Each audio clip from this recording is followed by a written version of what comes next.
എസെക്കിയേലിന്റെ പുസ്തകത്തിൽ 33-ാം അധ്യായം 8-ാം വാക്യത്തിൽ കർത്താവ് പ്രവാചകനിലൂടെ പറയുന്നു, തെറ്റിൽ ജീവിക്കുന്നവനെ നീ തിരുത്താതിരുന്നാൽ അവന്റെ രക്തത്തിന് നീ ഉത്തരവാദിയായിരിക്കും. നീ തിരുത്തിയിട്ടും അവൻ അനുസരിക്കാതിരുന്നാൽ അവന്റെ പാപത്തിൽ അവൻ മരിക്കും, പക്ഷെ നീ രക്ഷിക്കപ്പെടും. തിന്മയിൽ ജീവിക്കുന്ന വ്യക്തിക്ക് അനുതാപത്തിലേക്ക് തിരിച്ചു വരുവാനായിട്ട് കാരണമാവുക ദൈവിക കൃപ ലഭിക്കുന്നതിന് തുല്യമാണ്. അതുകൊണ്ട് തന്നെയാണ് നാഥാൻ പ്രവാചകൻ ദാവീദ് രാജാവായിരുന്നിട്ടും അദ്ദേഹത്തിൽ തിന്മ വന്നു ഭവിച്ചപ്പോൾ ആ മനുഷ്യൻ നീ തന്നെ എന്ന് പറഞ്ഞുകൊണ്ട് രാജാവിന്റെ തെറ്റുകൾ വെളിപ്പെടുത്തുകയും അനുതാപത്തിലേക്ക് തിരിച്ചു വരുന്നതിന് നാഥാൻ പ്രവാചകൻ കാരണമായി തീരുകയും ചെയ്യുന്നു.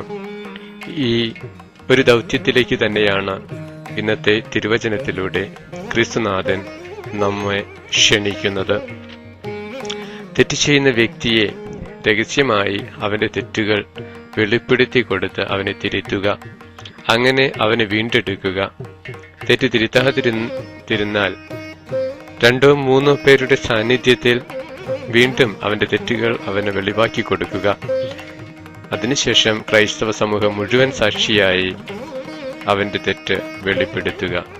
എന്നിട്ടും അനുസരിക്കാതെ ദൈവിക കൃപയിലേക്ക് തിരിച്ചു വരാൻ മനസ്സാകുന്നില്ല എങ്കിൽ ആ വ്യക്തിയെ വിജാതീയരെ പോലെ കണക്കാക്കുക. അവന് നേരെ അവനോടുള്ള നിന്റെ ഉത്തരവാദിത്വം അവിടെ അവസാനിക്കുകയും ചെയ്യുന്നു.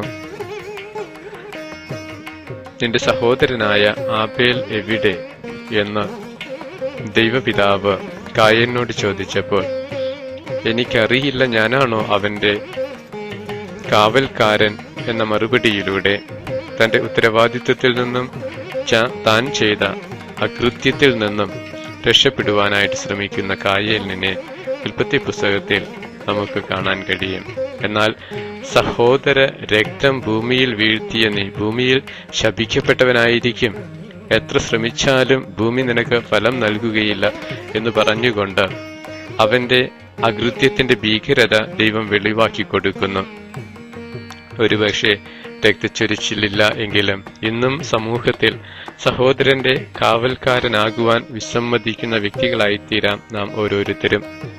ഇന്നത്തെ സുവിശേഷ വചനങ്ങൾ സഹോദരന്റെ തെറ്റിനു നേരെ മൗനം ഭജിക്കുമ്പോൾ അവന്റെ ആത്മീയ മരണത്തിന് മൗനസമ്മതം നൽകുന്നവരായി നാം മാറുന്നു എന്ന് വ്യക്തമാക്കുന്നു.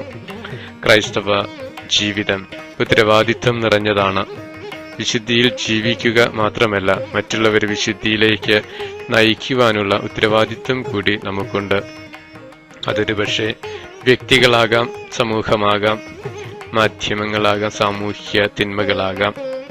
അവയ്ക്ക് നേരെ പ്രതികരിക്കുവാനും അവർ നന്മയിലേക്ക് നയിക്കുവാനുമുള്ള ഉത്തരവാദിത്വം നമുക്കുണ്ട് എന്ന് തിരിച്ചറിയുമ്പോൾ തെറ്റുകൾ തെറ്റാണെന്ന് പറയുവാനും ഒരുപക്ഷെ സമൂഹം മുഴുവൻ അത് ശരിയെന്ന് പറയുമ്പോൾ നന്മയ്ക്ക് എതിരായതിനെ തിന്മ എന്ന് തിരിച്ചറിഞ്ഞുകൊണ്ട് അതിനെതിരെ നിലനിൽക്കുവാനുള്ള മനോധൈര്യം നമുക്കുണ്ടാകണം.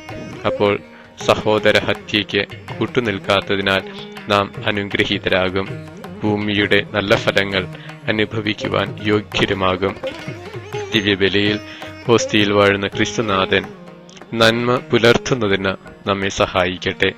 ദിവ്യപിതാവിന്റെ ഈ ദൗത്യം തെറ്റ് വെളിപ്പെടുത്തിക്കൊണ്ട് പാപത്തിൽ നിന്നും അന്ധകാരത്തിൽ നിന്നും നന്മയുടെ പ്രകാശത്തിലേക്ക് കൊണ്ടുവരുന്ന ആ ദൈവിക ദൗത്യത്തിലേക്ക് നമ്മെ ക്ഷണിക്കുന്ന ക്രിസ്തുനാഥന്റെ ആഹ്വാനം സ്വീകരിച്ചുകൊണ്ട് നന്മയ്ക്ക് വേണ്ടി നിലനിൽക്കുവാനുള്ള കൃപയ്ക്ക് വേണ്ടി നമുക്ക് പ്രാർത്ഥിക്കാം.